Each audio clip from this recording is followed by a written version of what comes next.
Alright, so in this video I'm going to be going over my fixture design and setup for this part over here. So let's take a look at the part first. So the project was to create, we need 1,250 parts of these every week. We need to have 1,250 new parts ready to go. So we need a fairly high volume. So this is the part you can see. It's got a slit. It's got 3 tapped holes. These ones go down to about there, and this one is a through hole into that slot. Alright, so let's go ahead and hide that part, and now let's go to basically the setup here. So on the bottom is the table of the actual Haas VF2 mill. It's a vertical mill. It's a very common vertical mill. This is just a regular T-slot table. On top of that we have 3 vacuum chucks. 1, 2, 3. This is for op 1, 2, or this is for op 1, 2, and 3 from left to right. So the way these work is let's isolate one of them to show you. So there's a diamond pin, and then there's a regular pin, and then there's these expanding chucks right here. The actual real life version has ball bearings that kind of expand out and grab onto the fixture plate, and then this red thing right here is the gasket that the actual pallet will vacuum down on. So now let's go back and show everything. Alright, there we go. So that's how the vacuum chucks work, and the advantage of them is that basically while the machine is running, the operator can be loading and unloading new parts. So in a conventional style fixturing setup, the operator would have to, the machine would just finish its cycle, and the operator would have to come over here and manually unscrew every single one of these screws, and then load new parts, every single one of these screws. And that's wasting a lot of machine time. So the advantage of this is the machine stops running, you pull 3 pallets off, you have 3 more pallets offline that get thrown on, and that way your downtime is as fast as you can take these off and put the new ones on. And then once the operator hits cycle start, they can go and start working on these and loading the new parts. So that's really just going to increase efficiency. These vacuum chucks are expensive, but if we're doing this many parts, it's going to pay off. So let's go ahead and look at op 1, 2, and 3 and what's getting done in each operation. Well, before that, let's look at the fixturing. So the way I did this is have all these parts nested on this fixture. The fixture is just these, or the pallet, I should call it. There's 3 different pallets for op 1, 2, and 3. The pallet just has cutouts for each piece of material. If we go ahead and just hide the stock over here, you can kind of see all these pockets are cut out. You have a slot, 4 slots in each pallet. You have slots cut out for the parts in each operation. And then you have these little Mighty Bite expanding clamps. These are very cool because you tighten down this Allen screw and it expands these wings outwards and it clamps onto the part. And the advantage of this is that you're getting one fastener has to be done for 2 parts. So you're cutting your operator, you're cutting the time that the operator has to interface with these fixtures for changing out parts in half, compared to if you had let's say 2, or let's say you had one clamp per part. This is 1 clamp for 2 parts. You're also spending less money because you have to buy 1 of these for every 2 parts.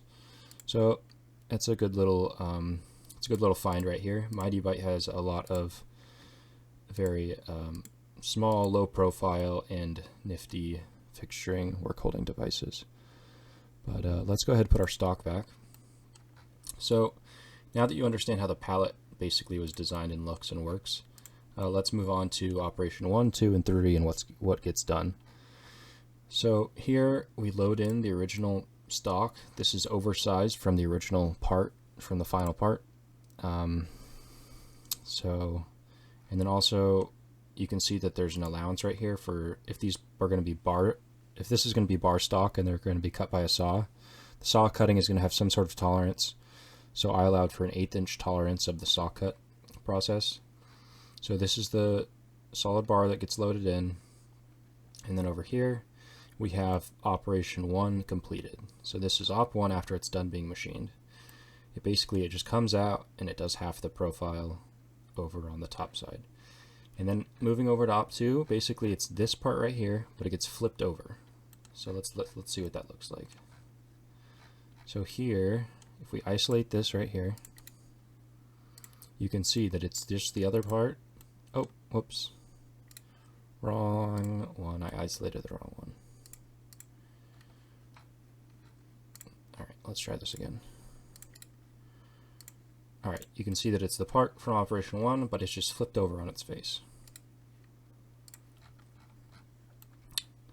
So that's how it is in there. That's how it is in all these. And then this is an example of operation 2 after it is done being machined on op 2 side. So you can see it's going to come through and it's going to blend the outside profile machining of one side and then the other side. And the features we still have to machine are the 3 holes and then the slit, and we have to get rid of this fillet here. We have to make this quarter a 90. So keep an eye on that part, and then it comes over here and it gets flipped up on its side. So this is what we're doing. This is what the part looked like in operation 2 before it's been machined. So we're coming through and we're getting rid of this fillet. We're going to slot this with a slitting saw. And we're going to come and we're going to add the 3 holes, and then we're going to go ahead back through and tap those 3 holes. So that's pretty much the setup. Now let's go through the CAM workspace and show you how these were programmed in CAM to get cut out on the actual mill. So we'll come over here to operation 1, we'll highlight that, and then we'll run the simulation. So here you can see our material. The first thing we're going to come to is face it, clean up the top of that stock. Speed it up a little bit here. And you can see it's cleaning up that top layer. Now we're going to come through and it's going to do a roughing of the profile. It's going to leave a little bit of stock to leave for our finishing pass. It's going to come over here, it's going to get rid of some of this material, as you can see. And now it's going to come through and it's going to do a finishing pass. It's going to clean up all of these sides so that it is dimensionally accurate. So there it comes through. It comes through and does these sides, and then we'll watch it come through and get this material right here. So there it goes. All right. So that's operation 1 done. So now we'll move on to operation 2.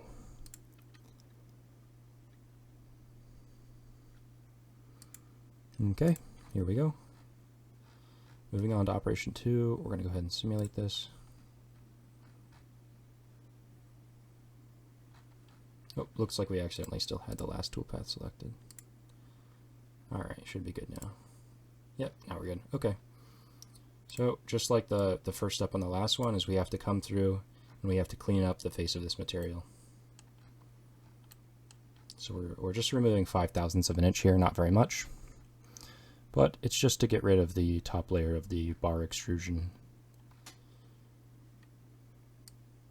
Okay, now we're going to come through and rough out the outside profile just like we did on the first operation. So it's just doing a roughing pass, and now it's going to come through after that and it's going to do a finishing pass. So here comes the finishing pass. It's just going around the outside, around the outside, around the outside. And it's going to come through and get this too. Little bit by bit. Alright, there we go. So that's done. That's operation 2 done. Let's move on to operation 3. There we go. Selected, simulate. Alright, perfect. So this is exactly how it was for operation 2, just flipped up on its side. So we're going to come through and it's going to get rid of this fillet first here. It's going to make this a perfect 90. You can see there's some some air cutting, some non-useful cutting, but that's just because this part is not actually going to be machined out. This is just a proof of concept. If you were doing this in real life, you would want to make sure and clean this toolpath up, because this is just wasted time. But there it goes through. You can kind of see that 90 right there. It's getting rid of. Now it's going to change tools, and I think we're going to go to slitting saw next. Yes, so here's the slitting saw. Basically, this guy just comes in here, and it's going to do one pass. In reality, you'd probably want to do a couple passes, because this is a pretty heavy cut for a pretty flimsy tool. But once again, it's just a proof of concept. So there you go. You can see it goes ahead and makes that slit. So now all we have left to do is drill and tap the 3 holes. So here it comes in. It's going to drill this. It's going to drill this guy. And then it's going to come through and... Whoa, where'd we go? It's going to come through and drill this guy right here. Oop, it just barely made it through. I don't know if you saw that, but in reality you'd want to use a much shallower angle drill, or come back in with an end mill and clean it back out, because this drill barely is doing its job here. We'll just slow it down and wait. Alright, so you're going to see it barely, oh, it almost hits the bottom and it comes over, it pops through over here, but in reality you might want to not go through that deep and come back with an end mill. Once again, just a proof of concept. So now we're going to come back with our tap. It's going to tap this one. It's going to come back and tap this one and that one. And then after we've tapped these holes, we're done. Make sure we got all the way down there. Yep.